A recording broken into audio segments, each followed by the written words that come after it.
commence d'entrée. Comme ça, on va pouvoir un peu expliquer les choses parce qu'il y a eu beaucoup de polémiques pour rien. Donc peut-être, je vais mettre ça sur le compte de l'incompréhension ou bien peut-être de la désinformation, peut-être Nesma Kanosh Arfin. Déjà pour les Jeux Olympiques, تراتمني علاش والد مع الفرقه وعلاش والد يمكن كيهود التيران ولا كيهود bon. Juste pour expliquer un peu la configuration l'itrat mort la Coupe du monde 2022 au Qatar جلسنا مع bien sûr la DTN et surtout le président Fawzi Al-Qja qui m'a confié la responsabilité de cette équipe nationale des U23, forcément. On a dit mort la Coupe du Monde, donc je répète bien, mort la Coupe du Monde 2022. Donc mort la Coupe du Monde 2022, l'objectif d'Yanna Kanetiyen dit la Coupe d'Afrique, bien sûr, Faddar, U23, et forcément, donc se qualifier pour les Jeux Olympiques, et forcément avoir un objectif élevé, Yann dit une médaille, Inch'Allah. Donc, fad le contexte, Mia dit la responsabilité, forcément, je m'investis à 100% de Haligoult. Donc si je me rappelle bien, au mois de mars 2023, le match contre le Brésil, peut-être déjà il y avait pratiquement, je crois que c'était 7 joueurs olympiques. Ken Kishta, Bouchouari, Monzelzouli, Khnous, Ken Salah, Ken Amraoui. Si je me rappelle bien déjà, on avait commencé le processus. Au mois de juin, si je me rappelle bien, 2023, ما لعبناش بليز اولمبيك بالعاني باش نخليهم لعصام شراي pour la Coupe d'Afrique U23. D'ailleurs, on a fait un mauvais mois de juin parce qu'on avait laissé les joueurs de Botola pour finir le championnat et les joueurs olympiques pour se préparer. On a appris nous de nos erreurs pour que justement au mois de juin, les joueurs olympiques quand même ils restent avec l'équipe A. Donc voilà, le processus il a été clair. Donc je me suis investi. Ce qui m'a dérangé un peu, si on peut aller dans le dérangement, c'est علاش العام اللي فات ملي لعبت la Coupe d'Afrique في الدار وكل نهار كنت هنا في السنتر مع عصام وكنت في الستاد وكنت كنهوت التيران حتى واحد ما هضر عليها وحتى واحد ما قال علاش وليد وعلاش un an après il y a eu ce souci. Peu importe, aujourd'hui maintenant c'est clarifié. Quand le président m'a donné la responsabilité de nommer le sélectionneur des U23 pour les Jeux Olympiques, et je le remercie pour la confiance, c'est moi qui ai nommé Tarek Skitioui et j'assume ce choix. Et j'ai pris la responsabilité de, si ça ne se passait pas bien, bien sûr, de prendre la responsabilité. D'ailleurs, Touali la responsabilité, puisque quand on a perdu un match au JO, c'était la faute du sélectionneur des A. Mais avec Tarek, ça s'est super bien passé, puisque déjà, on avait une réunion au préalable quand il était au Mas de Fès, quand je lui ai proposé le challenge des Jeux Olympiques, et sur tout le mode opératoire des Jeux Olympiques, tout était clair.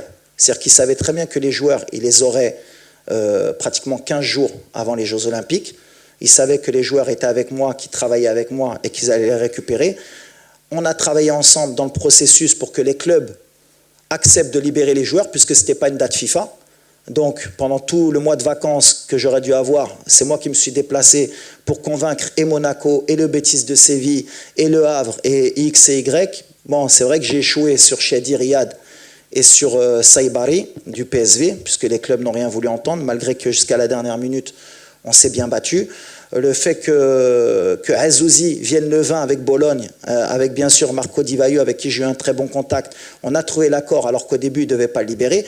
Donc voilà le processus, comme l'a dit Tarek, il l'a très bien expliqué, comment on a fonctionné pour que le Maroc gagne à la fin. Et en fait, ce qui m'a dérangé dans tout ça, c'est que dans le process, peut-être ma Kuntouch Wolfin a le processus, dans ce process, c'est le résultat. Est-ce qu'à la fin, on a réussi à être champion d'Afrique et avoir une médaille?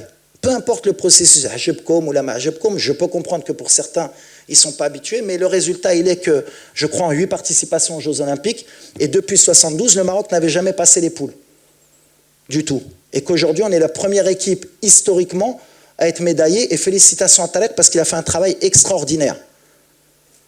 Donc à partir du moment où il y a le résultat, et qu'en 2 ans, alhamdoulilah, on est passé d'une équipe qui fait une demi-finale de Coupe du Monde, qui fait une demi-finale de Jeux Olympiques, qu'on a rajeuni l'effectif, et tous ces jeunes, puisque sur les 18 joueurs, il y en a 12 qui sont passés par l'équipe A avant. Donc ça veut dire que j'ai intégré dès la fin de la Coupe du Monde un processus de rajeunissement de l'équipe pour préparer bien sûr le présent, puisque moi je suis jugé sur le présent, et je vous l'accorde, mais mon travail en tant que cadre marocain et entraîneur national, c'est de préparer aussi l'avenir. Parce que ce qu'on prépare, c'est 2025, 2026, mais aussi 2030. Pour le sélectionneur qui sera en place, Inch'Allah, à ce moment-là. Et pour qu'à chaque fois, il y ait un process fédéral, bien sûr, et initié par le président aussi, qu'on a un process que le Maroc ne fasse pas qu'un coup, une demi-finale de Coupe du Monde, et qu'il n'y ait plus rien derrière. Et dans ce processus, bien sûr, eh bien, il y a des dommages collatéraux. Des fois, bien sûr, on pourrait appeler des formes du moment, mais des fois, par exemple, comme aujourd'hui, quand Aïto Aznou, la dernière fois, c'était l'Amkhaddin. Et peut-être que plus tard, on aura encore des jeunes. Le Maghreb, Dima, donc, à la fin, pour terminer, la relation elle était parfaite entre Tarek. D'ailleurs, pour finir, on a mis à disposition de l'équipe olympique pratiquement tous les moyens de l'équipe A, et le staff technique était présent tout le mois, et le staff médical avec le docteur Bodo était présent, et la réathlétisation, et tout ce qui est organisationnel des A, on l'a mis à disposition de l'équipe olympique pour avoir du succès. Alhamdoulilah, Allah ma khaybnash, on a ramené la première médaille de l'histoire, et on est très fiers, et il faut féliciter et les joueurs, surtout Tarek et son staff, et bien sûr la fédération et le président, d'avoir eu cette ambition et d'avoir mis les moyens à disposition de cette équipe pour que le Maroc, comme l'a dit Tarek et il l'a bien expliqué, et c'est ce que j'ai aimé, pour que le Maroc soit gagnant, parce qu'à la fin, bien sûr, هو المغرب هو كل شيء ماشي وليد ماشي شي واحد اخر ماشي شي واحد خصو يكون عنده الحق.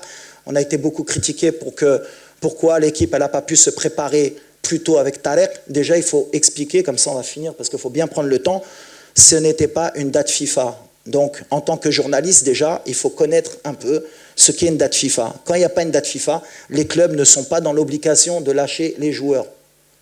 On est à leur disposition. S'ils veulent vous les laisser, ils vous les laissent.